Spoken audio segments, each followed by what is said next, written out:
and Caleb Davis, another Doors to Deals episode, and we have Brett Snodgrass on the line.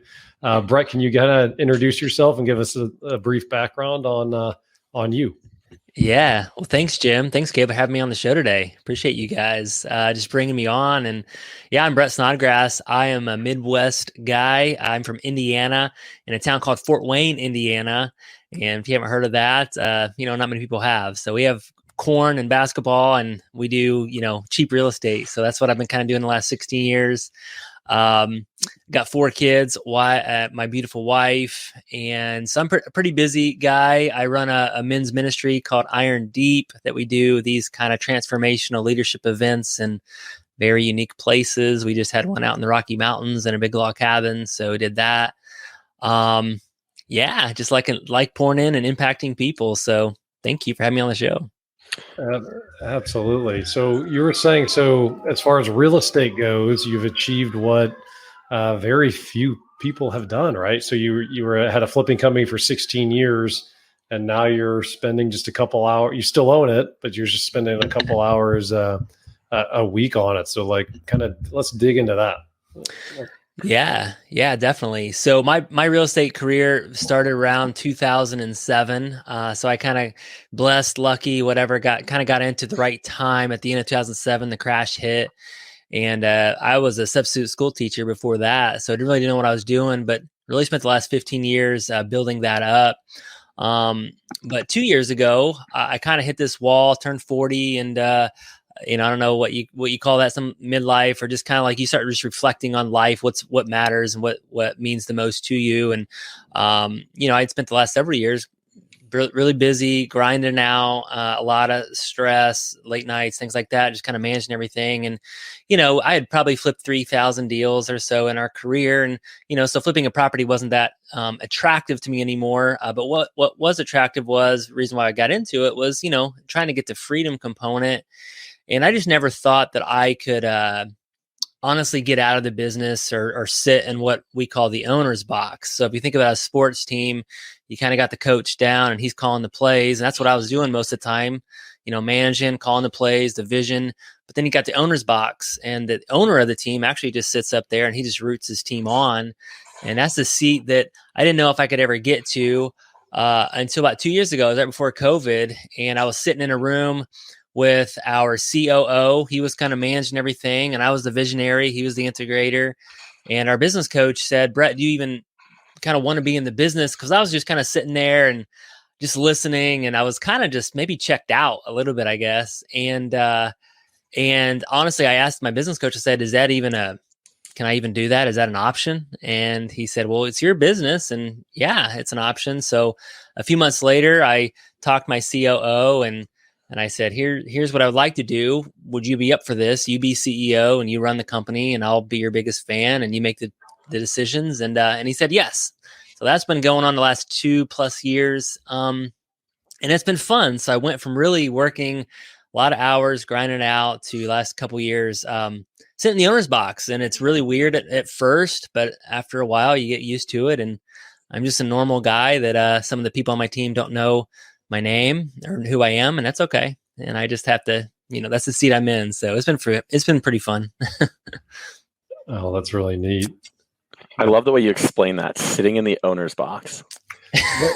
It is hard to wrap your head around that, but an owner has literally zero responsibilities. You own the company, and I guess paying for things. Owner can pay for things, but other than that, there's a difference between an operator and an owner, and setting and getting that mindset around that correctly is really important. Yeah.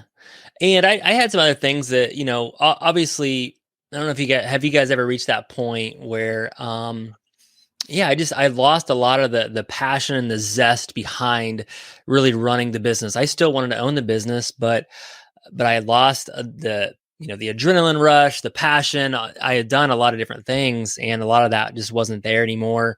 I wanted to do some other things. Not saying what I wasn't doing wasn't impactful. I think, leading the team and pouring into them is very important, but I wanted to do maybe some more ministry impactful things. So that kind of what led me down that direction. But yeah, maybe have you guys ever felt like I don't know if burnout's the right word, or just, hitting that kind of wall. And that's really what happened to me. So my options were, I could sell the business. That's an option for some guys. But I run a flipping business. So, would anyone buy that? I don't know. I could give some equity away to someone to really come in. So that's an option. Or if I had the right person in the right seat, I could set up a nice profit sharing plan and I still remain 100% owner. And that's what we did. And I just kind of said, hey, if I can make this, I'm really happy with this. And anything above that, I gave away just a nice profit sharing bonus plan that they're happy with. And that's kind of how we set it up. Nice. That's awesome. Now you get to go on to like the next stage of life. I think burnout's always a good thing to talk about, because especially this time of year right now, like burnout is huge in the winter for a lot of people, even though it's a great time to buy real estate. How would you say, like, as you were earlier in your career, how did you overcome the burnout before you decided to go into the owner seat before you were ready? Yeah, that's a great question. I was just listening, and I probably wasn't the best at this, honestly. I think just kind of that self-care is really, really important. I think we don't take care of ourselves, and we put business before a lot. Most of us who are running a business, we put it before. There's times everything else. We put it before our health. We put it before our family, our kids. We put it before our mind. Like our mind turns into mush, and we're waking up 4 a.m. We're with our kids, but we're not really with our kids, and we can't be present. And our marriage is kind of drifting because we're not focused on that. And that's a lot. And then you just kind of say, how can I get out of this? So how did I overcome it? Honestly, just kind of being aware of that, and just being like, I don't feel well. I don't feel normal. What can I do about this? What do I not like in the business, was kind of where it started. What drains me? And then you just take one thing at a time and start delegating that out until eventually you've delegated everything out. So So Caleb, what a powerful question, man.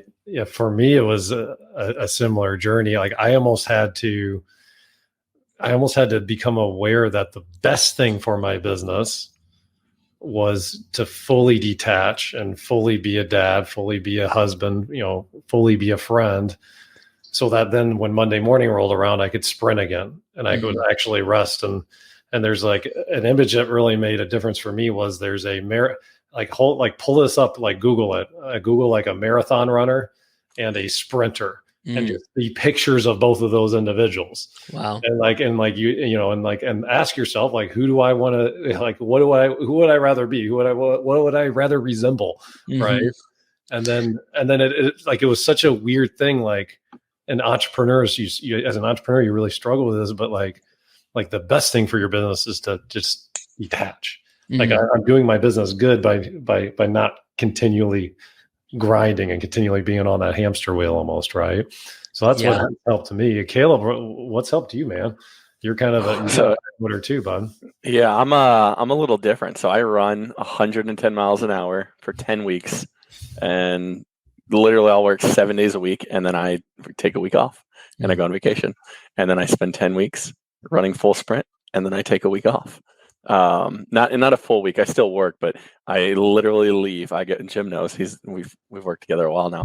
I'm a big traveler. That's how I avoid burnout. Mm.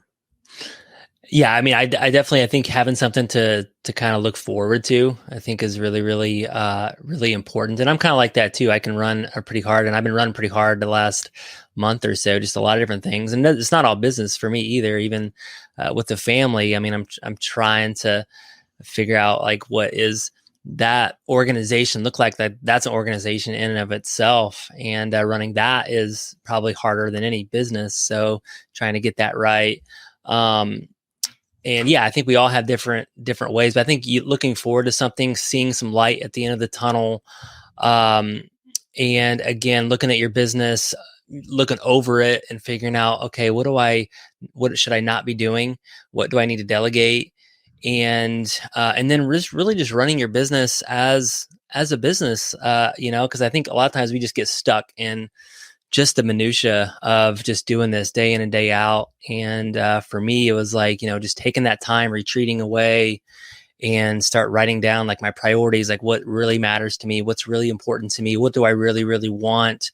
And at the end of the day, it was, I don't know if I really want to be running this real estate business, and it doesn't bring something like it used to. So for me, it was just making that decision. And I think it was maybe it was Dan Sullivan. I think it was the 4 C's possibly. And he talked about number one, when I stepped in the owner's box, the first C is commitment. Like I had to commit. That was the first C. The second C was courage. I mean, it took a lot of guts. And I think a lot of people think that starting, you guys probably remember your very first deal in real estate. It took so much courage, so much guts to do that. Same thing when you step out. It takes so much guts and courage to let go and let someone else run it. So that's the second C. The third C is capability, which it's just, you learn the skills of letting go, and then your team starts to step up. Like a lot of times we don't give them the opportunity to step up. And if you give them the opportunity to step up, they're like, oh my gosh, they're actually better than me. And then the last C is confidence, which we all want to get to. So eventually you go through commitment, courage, they start getting the skills. And then now 2 years later, I'm like, okay, they don't need me anymore. And I have confidence that they can run it. So I love that. The 4 C's. Yeah. That's fantastic. So real quick, I'm just kind of curious. So you say you've done over 3,000 investment deals, and they were flips, or are we talking just full blown rehabs, or what type of, let's dig into your investment strategies. Yeah. Over the 15 years, we've done a lot of different things. I started off, the wholesale model. I did that for the first few years. And then we started fixing and flipping. So, rehabbing, contractors, the whole 9 yards. That was between around probably 2011 to maybe 14. And then 2014, I think I was, flipping maybe 7, 8 properties at one time. Had a lot of stuff going on, contractor suing me, and had some money stolen from another person, stuff like that. So I just wanted a simple business. So we changed our name to basically Simple Wholesaling or Simple Quarters. And I really just have started doing the wholetailing model. So we buy them, we take them down, we clean them out, we fix them up a little bit possibly, but then we sell them to other investors. So we don't really wholesale. We do more of the wholetail model. Now I've been doing that for the last 8 years. And then we do a lot of the seller financing model. So we do finance. Again, we buy the property, we take them down, we clean them out. Most of the time we sell them cash, but then sometimes we do finance them, and I'm the bank on the back end. So that's been our model for the last 8 years. I've done a lot of different things, but I enjoy the wholetail model the best. And so is your end buyer typically a landlord, someone who's going to keep it as a rental? Yeah, typically. So we're in Indianapolis, Indiana. So our price point is lower than some of the other major cities like out west and things like that. So we get a lot of people that want rentals, buy and hold rentals. So yeah, landlords and some flippers as well. But I'd say probably 75-25 landlords for sure. Gotcha. So, and so you live in Fort Wayne, but your business is based in Indianapolis, right? Is that what you said? It is, yeah. So I lived in Indianapolis for about 10 years. And from family circumstances, this was another thing that kind of got me out of the business. Family circumstances led me up to Fort Wayne, Indiana, which is about 2 hours from Indianapolis. So yeah, I knew at that point I couldn't really run it well 2 hours away. So my entire team's in Indianapolis, but I live in Fort Wayne. Yeah, so we have a very similar market to Indianapolis and St. Louis, and the wholetailing, we've done that a tremendous amount in our market over the years. And for those of you listening and that aren't as familiar with it, there's some major advantages to it over wholesaling. One of the biggest is when you actually take down the property and own it, you have more time to find a buyer that will pay you more for it. So you can a lot of times make a decent amount more profit on a per deal basis. Now there is some more risk to it. Like if you own it and you take it down, you have money invested in it, and if you're not right on what the property's worth, you can potentially have issues there. So, but yeah, we've done a lot of wholetailing over the years, and we've done really well with it. So it's a great strategy for sure. Yeah. Yeah, I like it. I think it's, again, there is more risk to it. And so, but we have control of the property. Number one, we can get people in. We don't have to it's not a gray area. And you're trying to get, investors into this house that you don't own yet. So we take it down, we control it, we can clean it out, make it look a little bit better. We send our guys out there to take pictures of it. And again, then we can sell it to our investment list or we can list it. So we are brokers as well. And we can obviously list on the MLS, and we do that sometimes as well. We sell probably 30-40% right now on the MLS. So it just gives you more options. And I think at the end of the day, for me, it was a cleaner business that we could run. So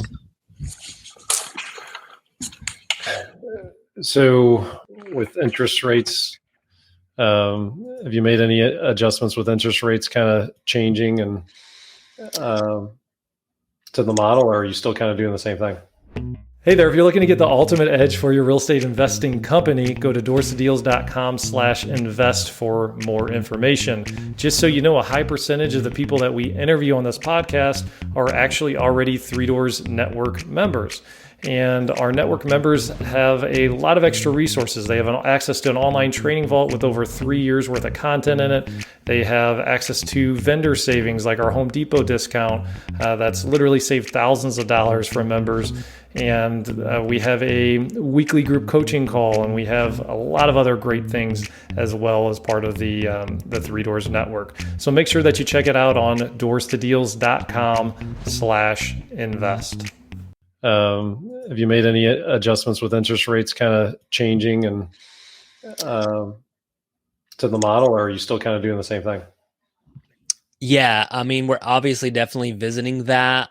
So we work with a lot of private individuals as far as, when we buy the properties, I use private lenders, and we don't use a lot of traditional banks because it's so fast and in and out, buying and selling in 2, 3, 4 weeks most of the time.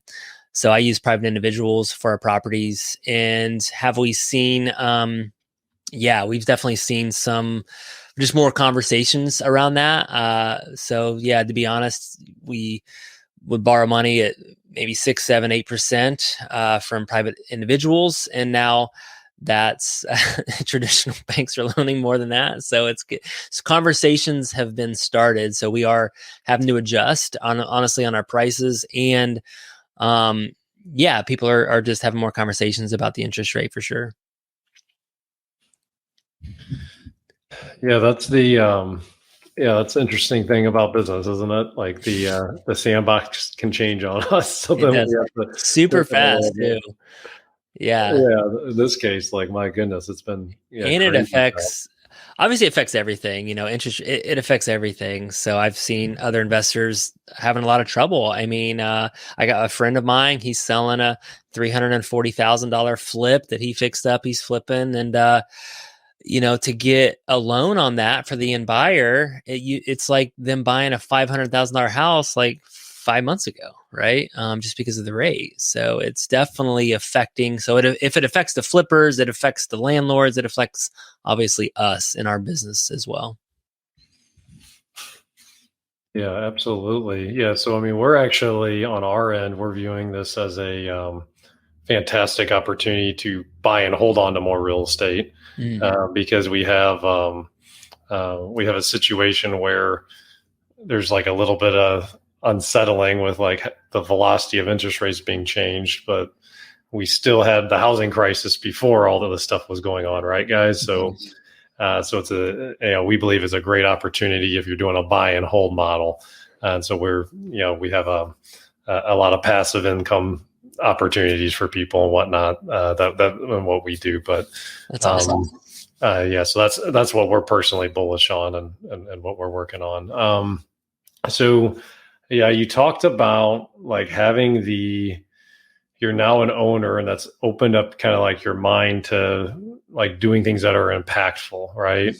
So let's talk. Iron Deep, is that the name of the transformational events that you're doing? Can you share that a little bit more on that and what you guys are doing there? Yeah. So for me, I'm pretty.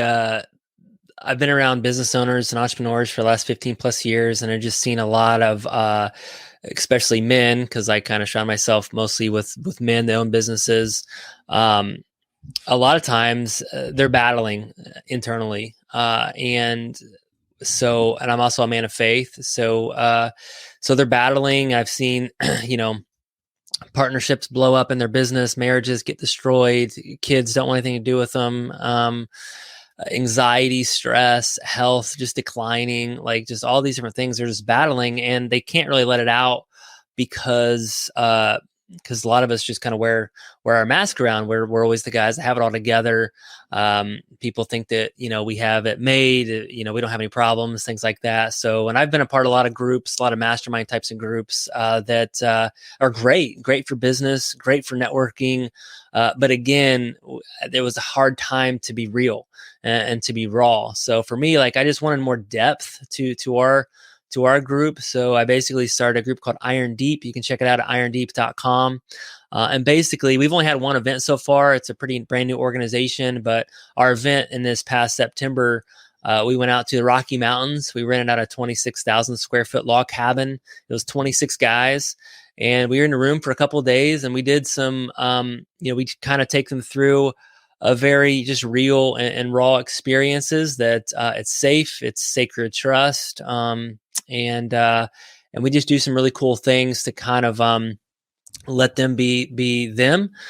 We value them, and just not to give too much of it away, but it's a really, a lot of the guys just had a great response to it. So the depth of the relationships walking out of there, for me was like, I've known some of these guys for 5-6 years, and just the depth from those 2 days, was just so much deeper. I truly just care about these guys. I know more about them than I ever have. And just regular guys, honestly, that own, and they make millions of dollars, which is great. But that's the type of organization that I wanted to be a part of, and I wanted to create. So I didn't really see it out there a lot. I mean, I see churches do small groups, things like that. I see networking events and mastermind types of events going on, and conferences.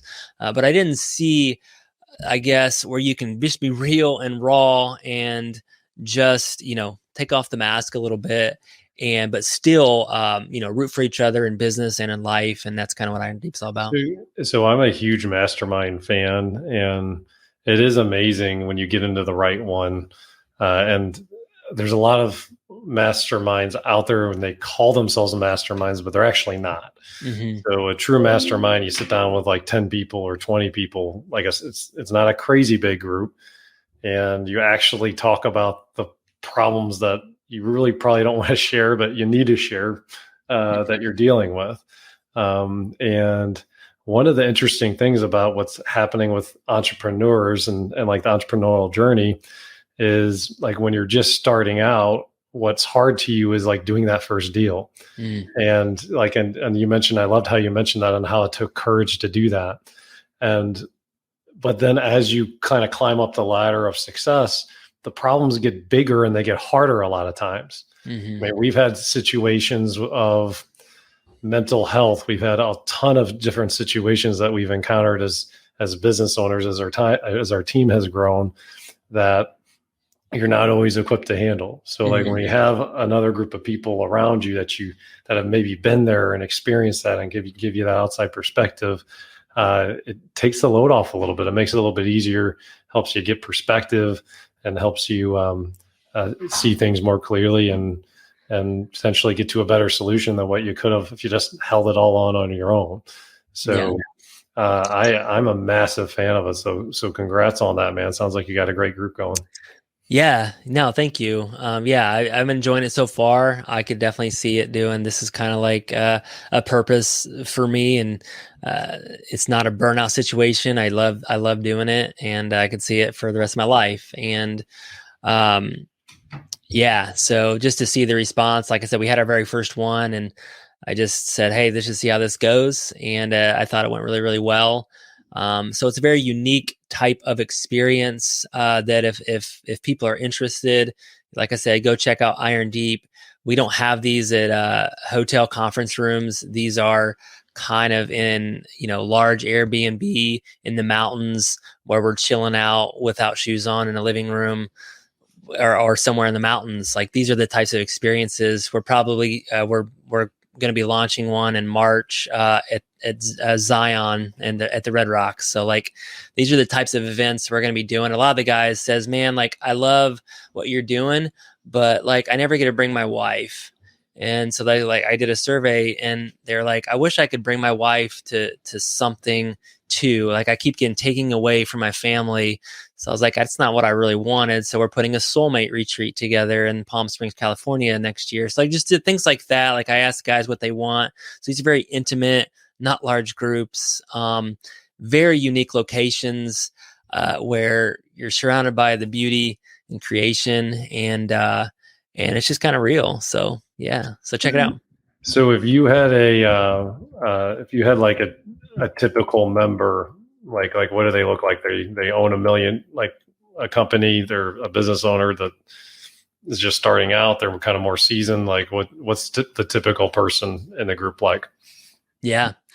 So most of the guys at this first one, I know a lot of real estate guys. So I'd say probably honestly 70% were real estate investors guys. A lot of them are seasoned. So typical guys, 40-year-old to 55-year-olds, family men, business owners. As far as like net worth goes, I mean, it's kind of all over the board, but yeah, some level of success. Definitely these guys are not starting out. Some of them are, they own 100 doors or 1,000 doors. Some of them are doing, a couple hundred flips a year, and some of them aren't doing that. Like they're seasoned, but they're not to that level. But yeah, some sort of level of success, seasoned, probably, like I said, 40, 55-year-old guys. That's who we're basically targeting. Well, I love that. Absolutely. So, so do you see yourself, like, what do you see yourself in 5 years? Like, doing more of the same? Like, what do you think you're up to? Yeah. I'd say on the real estate side, I'm honestly probably thinking about just bigger types of things, bigger types of deals. So like I said, I love the wholesale model. And right now we're doing these single family homes, and I've done those for a while, but then I'm seeing some other guys doing kind of a similar model, but just with bigger types of deals. And instead of making 10,000 on a house or 15,000 on a house, which is great, they might make 100,000 on a property or $1 million on a property. And so that's kind of what I'm thinking a little bit on the real estate. It's all kind of the same, a little bit more legwork, but really it's the same type of process and system. And you don't have to do as many deals, right? So like I'm thinking around that as kind of putting that in our real estate market. So I guess I'm trying to get around guys that think a little bit bigger, just helps me think a little bit bigger, because I'm, it's who you hang out with. So that's on the real estate side. As far as like me personally, yeah, I mean, I love doing this type of ministry. I'm a family man, so I love doing adventures with my family. I love missions. So I do some mission trips down to Guatemala. We're getting ready to go down there in January. I work with an organization called Transforming Futures down there. And they work with an orphanage that transitions orphans to train them to real life after they get out of the orphanage. So I'm working with that. Just impactful activities. And I need the real estate for me is great, but for me, it was always like it's fuel to help out, some of these other projects for me personally. Like I love pouring into the team and the real estate, but for me personally, if I just think about my life, like real estate for me is just like, how can I get fuel to do some of these other impactful things? So. Oh, I love that. Yeah. So congrats on being able to do that. Cause that's what it's all about is being able to get to that level of success, and then start to think a little differently, start to think about the legacy that you leave behind. Mm-hmm. Congratulations, man. That's really amazing. So one more time, what was that website again? If anybody wants to get a hold of you and learn more on Iron Deep? Yeah, just go to irondeep.com, check it out. We're adding the events there. Right now, we're in the process of adding some events. So if you're interested, just an organization, click the apply button and fill out the form, and I'll I'll talk to you directly. Like I said, we're a very young organization, so it's me and a couple other guys. So irondeep.com is you reach out to me personally. And if you're interested on the real estate side, I would be more than happy to chat with you too. Sometimes I don't hand you off, but I introduce you to someone on the team that's really in the trenches of that. But if you're interested in kind of the owner box, freedom, and all that, I would love to chat with you as well. Right on. All right. Well, thanks a lot. Appreciate it. All right. Thanks, Jim. Appreciate you guys. Caleb. All right. That's a wrap, guys. For additional resources, go to doorstodeals.com. And don't forget, we're already generating over $186,000 per month in passive income for people that are in our world. If you want to grow your passive income, we have multiple options available. The first step is for us to get to know each other better. Call or text us at 314-310-4886 to get started. And finally, go out, live your purpose, and above all else, go after your dreams. Till next time. Thanks for tuning into this show. For more episodes and resources that will unlock doors to deals, check out our website, doorstodeals.com.